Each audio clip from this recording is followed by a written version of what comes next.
ಚಂದನವನದಲ್ಲಿ ಹಲವು ಸಿನಿಮಾಗಳಲ್ಲಿ ತಮ್ಮ ವಿಭಿನ್ನ ಹಾಗೂ ವಿಶಿಷ್ಟ ಅಭಿನಯದ ಮೂಲಕ ಈಗಾಗಲೇ ಕನ್ನಡ ಸಿನಿ ಪ್ರೇಕ್ಷಕರನ್ನ ಎಂಟರ್ಟೈನ್ ಮಾಡಿರುವಂತಹ ರಘು ರಾಮನಕೊಪ್ಪ ಅವರು ನಮ್ಮ ಬಾಸ್ ಟಿವಿ ಜೊತೆ ಮಾತುಕತೆಗೆ ಸಿಕ್ಕಿದ್ದಾರೆ. ಅದು ಕೂಡ ಕೊತ್ತಲವಾಡಿಯಲ್ಲಿ ಒಂದು ಸ್ಪೆಷಲ್ ಕ್ಯಾರೆಕ್ಟರ್ನ ಮಾಡಿದ್ದಾರೆ. ಆ ಕ್ಯಾರೆಕ್ಟರ್ ಏನು, ಆ ಹೆಸರೇನು ಅಂತ ಅವ್ರ ಹತ್ರನೇ ಕೇಳ್ತಾ ಹೋಗೋಣ. ಸರ್ ನಮಸ್ತೆ, ಸರ್ ಹೇಗಿದ್ದೀರಾ? ನಮಸ್ತೆ, ಚೆನ್ನಾಗಿದ್ದೀನಿ ಸರ್. ನೀವು ಆರಾಮಿದ್ದೀರಾ? ನಾನು ಆರಾಮಿದ್ದೀನಿ ಸರ್. ಕೊತ್ತಲವಾಡಿಯಲ್ಲಿ ಪಿ ಎ ಅಂತ ಕರೀತಾರೆ ಅಂತ ಕೇಳ್ಪಟ್ಟೆ. ಆ ಪಿ ಎ ಹೆಸರು ಏನು ಅಂತ ಗೊತ್ತಿಲ್ಲ ಸರ್. ಪಿ ಎ ಪುಷ್ಪ ಅರುಣ್ ಅವರ ಪ್ರೊಡಕ್ಷನ್, ಅದ್ರಿಗೇನು ಪಿ ಎ ಅಂತ? ನೋಡಿ ಎಷ್ಟು ವಿಶೇಷ ಇದೆ. ಎಲ್ಲಕ್ಕಿಂತ ಮುಂಚೆ ನನ್ನ ಕಾಲು ಸಿಗಲ್ಲ, ಅದಕ್ಕೆ ಸ್ವಲ್ಪ ಹಿಂಗೆ ಹಿಡ್ಕೊಂಡು ಕೂತಿರ್ತೀನಿ. ಆಮೇಲೆ ಏನೋ ದೌಲತ್ತಲ್ಲಿ ಹಿಂಗೆ ಕೂತಿದ್ದಾನೆ ಅನ್ಕೊಂಬಿಡಿ. ಕಾಲೇ ಸಿಗಲ್ಲ ಸರ್, ಇದು ಹೈಟ್ ಇದೆ.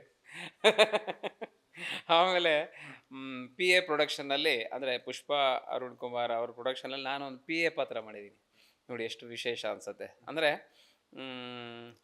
ಇದರಲ್ಲೊಂದು ಬಾಬಣ್ಣ ಅಂತ ಒಂದು ಕ್ಯಾರೆಕ್ಟರ್ ಬರುತ್ತೆ, ಗೋಪಿ ಸಾರ್ ಮಾಡಿದ್ದಾರೆ. ಅವರು ಒಂದು ಎಲೆಕ್ಷನಲ್ಲಿ ಗೆಲ್ತಾರೆ ಅಂದ್ಕೊಳ್ಳೋಣ. ಗೆದ್ದ ಮೇಲೆ ನನ್ನನ್ನು ಪಿ ಎ ಆಗಿ ಅಪಾಯಿಂಟ್ ಮಾಡ್ಕೋತಾರೆ. ಆ ಕ್ಯಾರೆಕ್ಟ್ರದ್ದು ಒಂದು ವೇವ್ ಲೆಂತೆ ವಿಚಿತ್ರವಾಗಿದೆ. ಅಂದರೆ ಅದಕ್ಕೊಂದು ಗ್ರಾಫ್ ಇದೆ. ಆ ಗ್ರಾಫ್ ಹೇಗೆ ಹೋಗುತ್ತೋ ಹಾಗೆ ಸಿನಿಮಾ ಹೋಗುತ್ತೆ. ಅಂದರೆ ನನ್ನ ತಲೆಯಲ್ಲಿ ಏನು ನೋಡುತ್ತೋ ಅದೆಲ್ಲ ಒಂದಷ್ಟು ಕನ್ನಿಂಗ್ ನೇಚರು, ಹಾಳು ಮಾಡೋ ಥರದ್ದು. ಎಲ್ಲೂ ಕೂಡ ಆ ಬಾಬಣ್ಣ ಕ್ಯಾರೆಕ್ಟ್ರಿಗೆ ಅವನನ್ನು ಸುಖವಾಗಿ ಇಡೋಕ್ಕೆ ಬಿಡಲ್ಲ. ಈ ಕ್ಯಾರೆಕ್ಟ್ರು ಹಾಳು ಮಾಡೋದೇ ತಲೆಯಲ್ಲಿ ಓಡ್ತಾ ಇರುತ್ತೆ. ಅಂದರೆ ಹಚ್ಚಾಕೋ ವಿಚಾರಗಳು ಈ ಥರ, ಇದೇ ಸಿನಿಮಾಗೆ ಬೆಂಕಿ ಹಚ್ಚೋದು ಈ ಕ್ಯಾರೆಕ್ಟ್ರು. ಸೊ ಆ ಥರದ್ದೊಂದು ಕ್ಯಾರೆಕ್ಟ್ರು ನಂದು ವಿಶೇಷವಾಗಿದೆ. ಕೊತ್ತಲವಾಡಿಯಲ್ಲಿ ಎಷ್ಟು ಸಲ ಬೆಂಕಿ ಹಚ್ಚಿದ್ದೀರಾ ಅಂತ? ಸುಮಾರು ಸುಮಾರು ಬೆಂಕಿ ದಗ ಉರಿಯತ್ತೆ. ಬೆಂಕಿ ಹಚ್ಚಿದ್ದೀವಿ. ಇಡೀ ಸಿನಿಮಾದಲ್ಲಿ ಹಚ್ಚಿದ್ದೀವಿ ಆಲ್ಮೋಸ್ಟ್. ಅಂದರೆ ಸೆಕೆಂಡ್ ಹಾಫಲ್ಲೇ ಅನ್ಕೋತೀನಿ.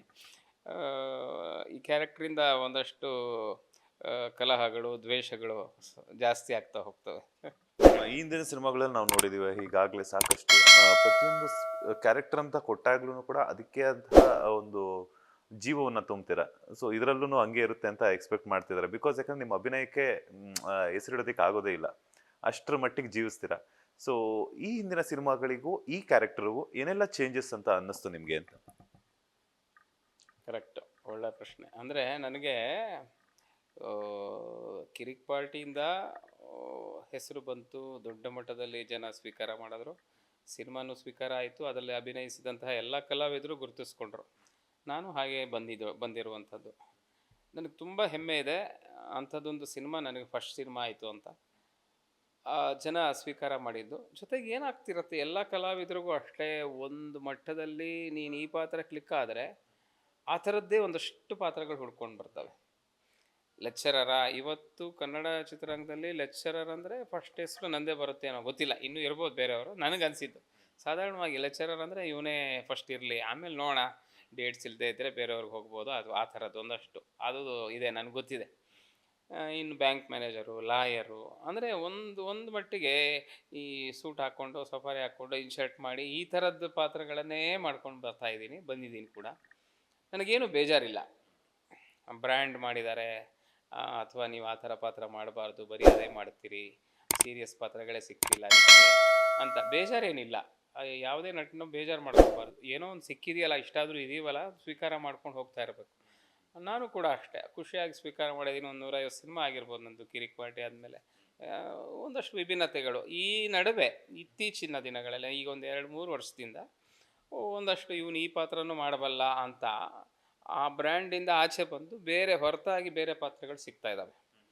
ಅದರಲ್ಲಿ ಇದು ಕೂಡ ಒಂದು ಕೊತ್ತಲವಾಡಿ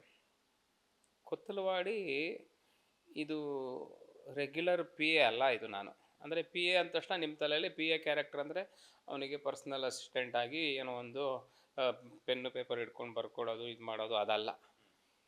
ಇದು ಚಿತ್ರಕಥೆ ಜೊತೆಗೆ ಹೋಗುತ್ತೆ ನನ್ನ ಪಾತ್ರ ಕೂಡ.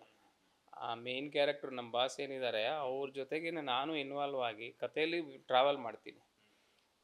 ಟ್ರಾವೆಲ್ ಮಾಡುವ ಹಂತದಲ್ಲಿ ಬೇರೆ ಬೇರೆ ಮಜಲುಗಳು ಪಾತ್ರಕ್ಕೆ ಸಿಗ್ತಾ ಹೋಗ್ತವೆ. ಆ ಪಿ ಎ ಕ್ಯಾರೆಕ್ಟ್ರಿಂದ ಹೊರಗೆ ಬರ್ತೀವಿ ಒಂದು ಮಟ್ಟದಲ್ಲಿ. ಆ ಗ್ರಾಮೀಣ ಭಾಗ ಅಂದರೆ ಪಂಚಾಯತ್ ಲೆವೆಲಲ್ಲಿ ಪಾಲಿಟಿಕ್ಸ್ ಹೇಗಿದೆ, ಅಲ್ಲಿನ ಜನರ ಆಗುಹೋಗುಗಳೇನಿದೆ, ಅವರ ಸ್ಪಂದನೆಗಳು, ಜೀವನ ಶೈಲಿ, ಅದನ್ನೆಲ್ಲ ಗುರುತಿಸ್ಕೊಂಡು ಅದನ್ನು ಎನ್ಕ್ಯಾಶ್ ಮಾಡಿಕೊಂಡು ಒಂದು ಬೆಂಕಿ ಹಚ್ಚುವ ಕೆಲಸ ಈ ಪಾತ್ರ ಮಾಡುತ್ತೆ. ಅದು ನನ್ನ ಲಾಭಕ್ಕೋ, ನಮ್ಮ ಬಾಸ್ನ ಲಾಭಕ್ಕೋ, ಅಥವಾ ಕಥೆ ಓಟಕ್ಕೋ ನನ್ನನ್ನು ಕೂರಿಸಿದಾರಲ್ಲಿ. ಅದು ಒಂದು ಫನ್ನಿಯಾಗಿ ಹಾಗೆಯೇ ಆಡಿಯನ್ಸಿಗೆ ಮಜಾ ಕೊಡ್ತಾನೂ ಇರುತ್ತೆ. ಎಲ್ಲೋ ಒಂದು ಕಡೆ ಆಡಿಯನ್ ಕೂಡ ನನ್ನ ಪಾತ್ರ ಕಳ್ಳನ ಮಗ ಹಾಳು ಮಾಡ್ಬಿಟ್ನಲ್ಲ ಇವನು ಅಂತ ಒಂದು ದ್ವೇಷ ಪಡುವಂಥ, ಸಿಟ್ಟು ಪಡುವಂಥ ನನ್ನ ಮೇಲೆ ಆ ಥರದ್ದು ಸಿಚುವೇಶನ್ಗಳು ಹೋಗ್ತವೆ ಅಂದರೆ ಸಿನಿಮಾ ಕಥೆಯಲ್ಲಿ.